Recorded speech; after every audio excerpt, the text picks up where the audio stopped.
high-tech engine is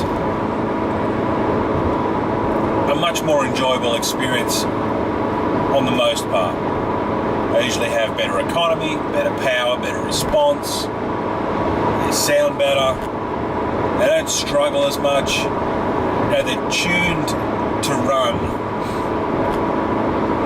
They're functionally designed to meet a set amount of criteria. And one of those criteria is to be better than its predecessor. So a new generation engine should always be quieter, more efficient, have less vibration, all those other bits and pieces. And they always do achieve that. Well, I can't say always because I haven't driven every engine and every predecessor and every subsequent development. Most of the time they achieve that. But when you're designing something, you're going through the engineering process of making sure that a particular engine, for example, meets certain functional criteria. It will be defined based on the operating environment. Now, an operating environment typically includes a timeline. So if you're going to design based on a particular operating environment, including a timeline, what timeline are you going to put on your engine?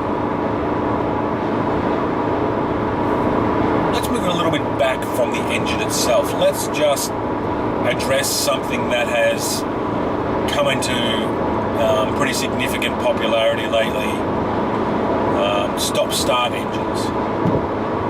Now, the ability for an engine to stop and restart allows vehicles sitting still in traffic to not consume fuel while they're just sitting there, because obviously the car isn't moving, so it doesn't require any additional power, so you don't need the engine sitting there just turning over, burning fuel for no particular reason. So they've designed engines that stop and can start immediately as soon as you just touch the throttle. The engine will start and off you go. Now, a common mechanical fault is a starter motor. And typically, starter motors used to be built to do a certain amount of starts. So let's say 100,000 starts. That should cover someone for a pretty long period of time, because 100,000 starts, let's say you start your car 3 times a day, every single day. That's about 1,000 starts per year, a little bit over that. But you're looking at around about a life of about 100 years. So 100,000 starts is a pretty good life cycle. Now, you look at that starter motor again, but it stops every single time that you're in traffic and you're not using the engine. All of a sudden, that 100,000 starts doesn't seem like such a good number. Because, I mean, if you're sitting in traffic, you could stop and start your engine in normal peak hour traffic. If it turns off every time you're sitting still, then, you know, you could chew through maybe a dozen, 50, maybe 100 starts just in one day. So all of a sudden, that 100 years of reliable stopping and starting has shrunk down to a period of maybe 2 years. So as a result, because there's more, these are called cycles, these particular types of events, because there's more cycles, because your car is stopping and starting a lot more times than the starter motor or whatever mechanism it is that's used to restart the motor, has to be engineered to meet that higher number of cycles. And as a result, it becomes more expensive. So a starter motor for a car that has stop-start technology is going to be a very expensive starter motor, because it has to be built to withstand a larger number of cycles. So, before it was 100,000 cycles, how many cycles are you going to engineer it to? Well, it's a pretty expensive piece of equipment, and as you build up your component to be able to withstand this higher level of cycles, the component itself becomes more expensive. Therefore, the purchase of the vehicle becomes more expensive. So you don't want to over-engineer your starter motor so that it becomes prohibitive to customers actually buying the vehicle to start with. So companies have to match or have to adjust according to that particular limitation. You want to have as much function as possible, but you don't want to make it too expensive. So, when is the period that you are most concerned with the car's reliability? If you're an OEM, if you're a manufacturer, the most important period is that initial period when the person who can afford to buy a new car typically buys a new car every 2 or 3 years. So then you find out what your customers actually do. This is what I was going through before about functions. If you want to talk about the things that I need, you're going to have to find out what they are. And that means you have to talk to your customers, find out how they drive a particular vehicle, how far they're going to drive it, work out, based on that information, how many cycles you are going to need to engineer your starter motor to be able to reliably start. Because once it stops working, then it comes in for warranty work, and that costs you more money.